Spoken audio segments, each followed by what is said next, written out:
Imagine getting pinged directly by your CEO. That's what happened to me yesterday when my CEO pinged me and my PM in Slack. He said, quick one, this input box desperately needs a refresh. By the way, I'm starting a series called Real Life Case Studies where I go through my design process working at an AI startup. I'm a product designer with 3 to 4 years experience, so if you're interested to see how design is done in the real world, follow along. So, here's the full context of what he said. He said, the amount of boxes I can draw is too large. Can we refresh the UI on this?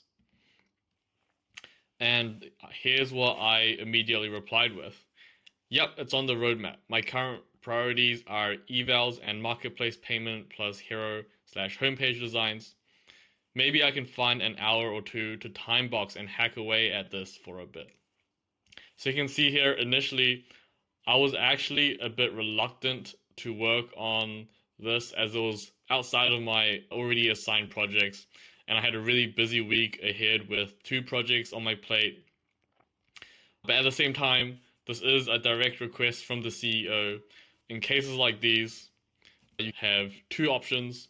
Option 1 is to play it passive, to let it slide, and somehow defer it and wait for it to be assigned to you properly when the roadmap item comes. Or option 2 is to just have a bias for action. And especially in startup, you need to have bias for action. So this is what I decided to pick. And so I ended up spending the following day, afternoon, working on this.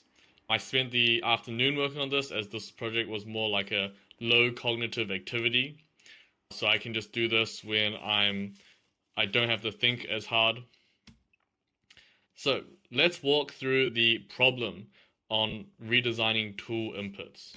So this is our tool builder, and more specifically what my CEO was referring to is this section up here, which is the input section. As you can see, it's very visually cluttered. It lacks clear hierarchy as there's like a lot of competing elements going on the screen. And overall, it's just a really overwhelming interface. And we are asking a lot of mental effort from our users to comprehend this page. We also have this weird quirk of this lot of lines going on, overload of lines and a lot of background colors. And so overall, this was just a very overwhelming and confusing piece of UI that we wanted to clean up.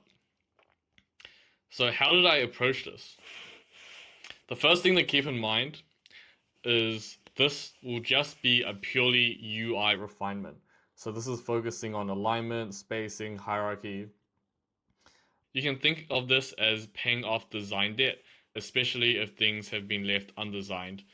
Point 2, which is really important, is with this quick project, we don't want to touch any flows or logic. So more focus on the UI rather than any specific user flows or reworking user flows, as we don't want to touch that, as those are often much riskier changes and we don't want to break any existing user flows. So again, this is just a pure UI polish. So point number 3 is I do have higher priorities. I have 2 other projects that I'm meant to be working on this week, and they're all quite big projects.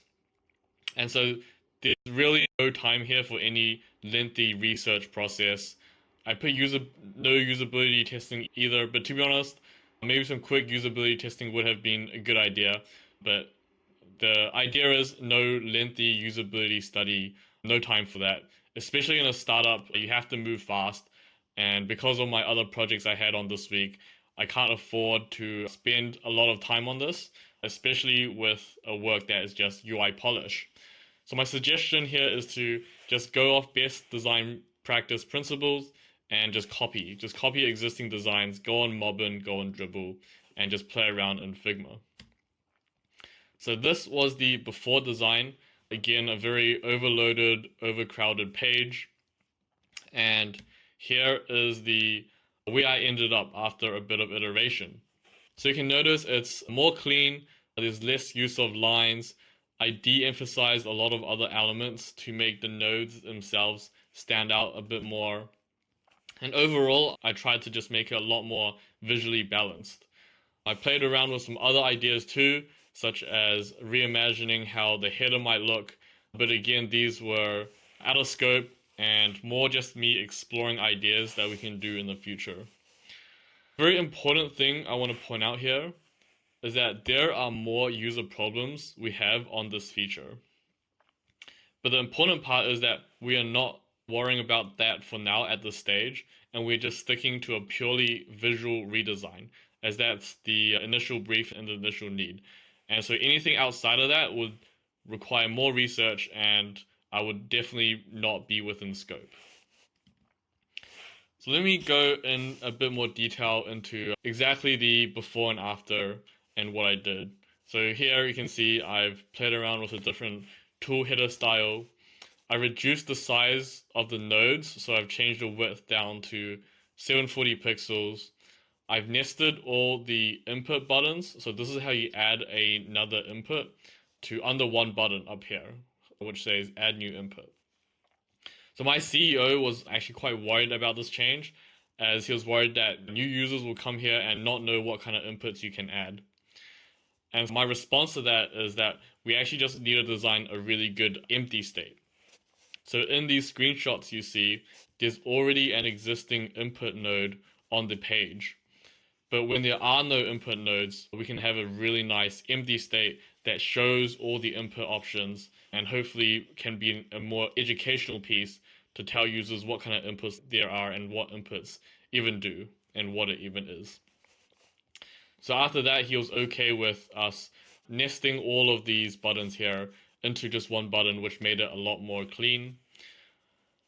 The set as default button, we're going to make it only appear after the user has typed something, and we're also going to place it within the input field itself, just so it doesn't take up more vertical space. And we've also made some other various changes. We've changed some icons.